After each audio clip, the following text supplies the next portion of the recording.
Alright guys, I'm back and I just wanted to make a little video to kind of show you guys the last couple of adventures that I had just played through before we start the next adventure. So we had a casualty in our group. Our wizard Gemma perished in the dungeon. And here's our group of adventurers at the funeral. Now there's a couple new adventures you didn't recognize from before. So I tried running two games. The first one I ran with my warrior and my wizard, and we pretty much got beat pretty quick, and we had to run out and escape. So I decided to go get a couple new adventurers to join us, help us out, because I think really this game is balanced better with actually 4 characters than 2. I think it just works a lot better. So here on the right is our barbarian, Crom, and he's a model from the Fantasy Flight game Talisman, 4th edition, and actually the expansion. And the other model is from the game, the core set, and her name is Danica. So I was excited to show you guys our 4-player party. But unfortunately we lost our wizard, and I didn't explain this before, but I'm kind of borrowing a rule from Blackstone Fortress where if any characters get knocked out, and in this case it was a TPK for our whole party, and if any characters get knocked out, we roll 1d20, and if you roll less than or equal to their wounded points, that's a total permadeath for that character. Maybe I did explain that last time, I don't remember, but regardless, poor Gemma, she didn't score high enough, and she didn't make it. The rest of the party did. And I want to show you guys a little bit of the adventure that we went on, because I think it was pretty epic. The second adventure that we took the barbarian and the elf archer on. So this time around, and actually she's not an elf, she's a human, the archer. So she's a human. We're all human characters, but this is the dungeon that I ended up with. And just to let you guys know, none of this stuff is me forcing anything, other than a few adjustments to like the layout so I could fit stuff. But this is what I came up with based on playing this solo dungeon. So I ended up using 8 room cards, and the 8 cards that I used, I picked out 2 of them to be special rooms. So I picked out H4 to be our final boss room, and P2 to be the key room. So I believe I already updated my house rules for this, but if you go look at the house rules, you'll see how I did that. So the party has to go look for a key room, and once they find the key, they're able to carry it back and open the final door to the dungeon to defeat the boss in the boss room. So we were trying to go after this guy, and we were calling him Grishnak, the Orc Warlord, into his Orc fortress in the mountains. So we were tasked by the villagers to hunt him down and kill him, because he's sending goblins into local villages and taking out the citizenry. Well, unfortunately, we failed, and so our first attempt to take Grishnak out ended very poorly for us. So, and for this guy, I'm just using his Thundrax card in this situation. So I want to show you a little bit of this dungeon. When I rolled it out, we came down the stairs this way. We never opened that door. We came through here. We ended up finding a hallway and 3 other doorways. First we went south, found a chamber with a tomb or a coffin there. Now, one of the things I'm kind of working on right now is I like to put more theme into these rooms, because one of the problems I found is that, for example, this card here, this has a piece of furniture, which is great, but the other H cards don't have any furniture. And so what I'm trying to do is I'm trying to add furniture to all of these rooms, even if they, don't specify it. And on top of that, there are some cards that don't have any furniture at all, and I'm trying to put some maybe a little bit of special rules in there for finding furniture, and maybe some extra thematic things going on. And I'm giving each of the room names. So I think what this room is called is, I think I call it the King's Tomb is what I called it. And what you do is you just place out one of these out in the center of the room when you explore it. So the thing is what you're allowed to do on this rule when I'm finished with it is you're allowed to go into a room and pick one piece of furniture in the room, and you're able to search it like a treasure, except there's no traps on it, there's no locks on it. It's a free grab and go. You don't even need to spend an action. You can just stand adjacent to the piece of furniture and grab a treasure. And for some of the treasure, I'm doing a roll on the normal treasure table, except it's going to be like a D10 instead of a D20. And so you won't have a chance to get really good stuff, but you could find some potions and maybe a piece of gold or two. Now other treasures, like for example this one here, this table, now this is going to be just a draw an event card, and you take whatever you get on the card. So in that case, you'd get a random magic item. Now this is a rule I'm also fixing. I don't, as I've already said before, I don't like that. So I'm forcing it in to where you have to draw an event card and you get potions only. So in this case, it's just going to be potions on the table, because that's what you'd find on a wizard's table is potions. So I think that's going to help a lot with the theme, and also with making things a little bit more interesting, other than furniture just blocking your way. I think they should maybe hand you something that you could use in addition to treasure chests, and making the rooms a little bit better looking. So after we came here, our party came through this hallway, and we never actually explored down here, but we were able to find a long hallway. Now for these long hallways, all I'm doing is I'm just picking the hallway that I want. So I have like these D&D hallways. I have one long one and several smaller ones. So I'm leaving it up to me just to kind of pick the ones I want to use. And so if I have enough room, I'll go ahead and use a small one. I only use the long one if I really need it. I need more room on the table. But I'll shuffle them up, and I'll draw one. And some of them actually have staircases on the bottom, like even the long one's got this, but so I wouldn't be using that. But like this one right here has got a staircase, and this one's got a staircase. So I would end up using that for, as if there's a staircase going down, and it just adds a little flavor to the dungeon. And just for fun, I put in this, this little bridge here to indicate, there's an underwater river, just for some flavor.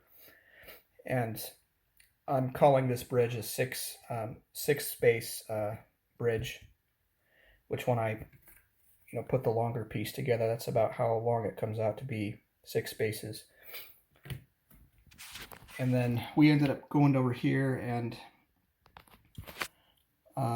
we ended up coming back again. I think what happened is we got ambushed by some monsters, and our party just ended up kind of moving back in this direction. So we came up all the way up here, and in this room we fought a really powerful revenant, and it took us 4 or 5 rounds to beat this guy. And he just kept rolling really well, and he was able to take down Kalis first. He got wounded, knocked out of the game, our warrior. We finally beat him, and we moved over to here. We came up and found our boss chamber, and per the rules, I fill the chamber with stuff in the inside of the room, but I don't put any monsters in yet. And this is something I just made myself. I think this is one of those crafting fake candles you can buy over at the dollar store for. And then I think what I did with this is on the top I used just a lid of like a soda bottle, or maybe a medicine bottle lid, and then I cut some what are they called, popsicle sticks, glued them on the edges for that. So that's a little extra flavor. My dungeon, I put those in the blocked off spaces so they don't block anything at all, but you can consider that to be a blocking line of sight. Or not. You could say it doesn't block line of sight. It's up to you. So that's our boss chamber, but we never actually reached it because we were stuck at the door. So we had to backtrack here, come all the way down. We opened this door, and we ended up finding a staircase down and several long hallways. We finally came to this lava chamber, and this is our key room. And this lava chamber was awesome because we ended up encountering a nasty Gauth, plus a couple skeletons and goblin. And of course, by now we're down to just the 3 characters left. And this chest here has our key. Now this room card is actually bigger, but I ran out of room, as you can see. So I ended up just using, I put in as much as I could to finish this chamber. And it ended up being pretty cool anyway. This guy was tough. So he ended up charming Gemma, and so she couldn't do anything for a round. Luckily, she never actually moved or attacked. And then our barbarian Crom had to run up to her. So the archer tried to shoot the Gauth to try to remove the charm. She was unsuccessful. And then Crom ran up to Gemma and actually had to hit her because we couldn't reach the Gauth in the lava, and I didn't want a chance getting burned with the lava. So he hit Gemma and only got 1 wound on her, luckily, and was able to knock her out of her charm. And that allowed her to cast her spell, Death Surge, and she got 2 damages on the Gauth. The Gauth has 3 hit points. Next round, the Gauth came out and just totally annihilated her, killed her, one hit, and she was knocked out. But before she was knocked out, she was able to grab the key out of the chest and a little bit of gold. Now the party began to run out as fast as we could, but unfortunately we had a whole bunch of goblin spitters and goblin warriors coming along, and we had a couple mob beasts coming over this bridge, coming this way, and right about here is where we got totally just trapped and surrounded by these goblins and mob beasts, and our archer and our barbarian got knocked out right there. And we were actually headed straight for the staircase because we felt there was no hope. So the rule I've decided to do is if you can get back to the staircase, you can leave an adventure, and you got to keep what you get. But if you get knocked out, you've got to roll and find out if you lose your character. And in this case, we did. We lost our wizard, and everything she was carrying is lost. She was on level 2, and we've got to re-roll a new character. So unfortunately, rest in peace. I'm going to be rolling up a new character for the next game. Hopefully, she'll be more powerful. I was a little disappointed in her spell list. I may go back with a wizard again, but may pick some more offensive spells. I don't think she was quite powerful enough for what I wanted her to be. But I may go with a cleric or a healer. I'm not sure yet. I'm trying to decide.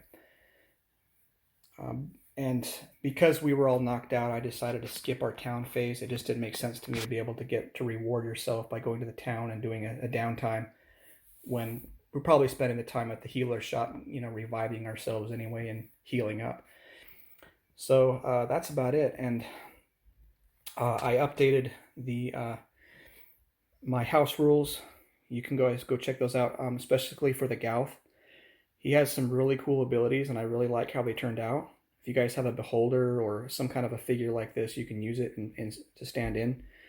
But I really like the way he turned out, and I want to share with you guys next time some of the ideas I've had of how monsters use their spells and their abilities, and also just a side note, the weapon abilities that we've been kind of debating on Facebook on how to do weapon abilities better, and one of the things that has always bothered me about Dungeon Saga is a lot of times you'll get into a battle with an enemy and you'll go several rounds, 3, 4, 5, 6 rounds, and you're just hitting air. And to me, that just becomes boring, and I'd rather have most of the time quantity over, or quality over quality, meaning I want more monsters to slaughter, get beat up by more monsters than to be stuck with 1 or 2 monsters and to just, be sitting there doing nothing for several rounds. Now I know you can get in behind and do attack from behind. You can gang up on an enemy, and that'll help mitigate their dice. But I'm still sticking with my dice idea with these weapons and giving you a reroll. And what I've decided to do is, for now, this is my latest plan, is so as you see in the house rules, you'll get the extra reroll depending upon the weapon. But whenever you roll a 6 on one of those rerolls, you lose that die for the rest of that adventure. So it's going to simulate that your weapon has become dull, and you need to go back to the town to get it fixed up. So in the case of, like, if you had a battle axe and you have 3 die that you roll, you may roll pretty good for a while, and then you roll 1 6 on that reroll. Well, that die gets removed. You still get the extra 2, but you've lost the 3. So, over time, your weapon degrades throughout the adventure until pretty soon you have no rerolls left. And that's going to be up to you to decide, do I save my weapon till the boss? When am I going to use it? It's going to work a little bit like feats and things like that, where you're going to make a good decision of when you want to use it in the game. So it really is up to you. And I think that's going to improve it because, like I say, on these difficult encounters that just kind of go on, and I don't like that. I'd rather keep things moving, keep things going. And I think the way that my encounter list works, where it continues to, pour out more monsters the more levels you get, that's going to help continue to make the game more difficult and continue to bring up more monsters and continue to up the difficulty. And those new weapons are going to give you kind of a bonus to match that improved difficulty. And I really think that's the only way to introduce kind of mundane weapons, is because you got to have some difficulty improvement on the enemies. And so I think that's going to help make that better. So that's pretty much it, guys. I have a couple more things I want to share with you next time. And I don't know where we're going to head next for our next adventure. I think we got a little too greedy and going after 8 rooms. I think that was a little too much. And this adventure lasted me about 3 or 4 hours. I mean, it took me 2 or 3 sessions to get through. But as you can see, it was pretty epic. I mean, it was pretty awesome. And this is the kind of stuff that you guys can build, using this exploration system. And these dungeons look fantastic. I mean, you look at games like Warhammer Quest or Hero Quest, Advanced Hero Quest, and you just have room, and to me that's just not realistic. It's too linear. It's too boring. And I want a dungeon to look like this. It should be sprawling. It should be, weaving and winding, and you should be able to backtrack, to go back and forth, to find a key here, to return to the door there. There should be monsters coming in from this direction. You have to worry about them, this direction. To me, that's a dungeon. That a dungeon should feel like it's a real space that you can explore and move around in. And to be honest, this is one of the best experiences I've had playing a dungeon crawler in a long time. Other than straight up old-fashioned Hero Quest. But this was a great adventure, and I think I built a pretty cool dungeon, and I'm really looking forward to do some more. Maybe not an 8 room next time, maybe a little bit shorter, but we did manage to get quite a bit of experience with our heroes. Crom's almost to level 2, so is Danica. Is a little bit more, and they'll level up. So we may do a short one next, and then get them their level, and then back out, and then we'll do a harder one once they have a little more skill. But poor Gemma, the wizard, she didn't make it, and then Kalis pretty much got wiped out early on, so he wasn't much help at all in that battle. But that's all for now, folks. We'll go ahead and post this up, and we'll plan on doing another adventure coming here soon. We'll talk to you later.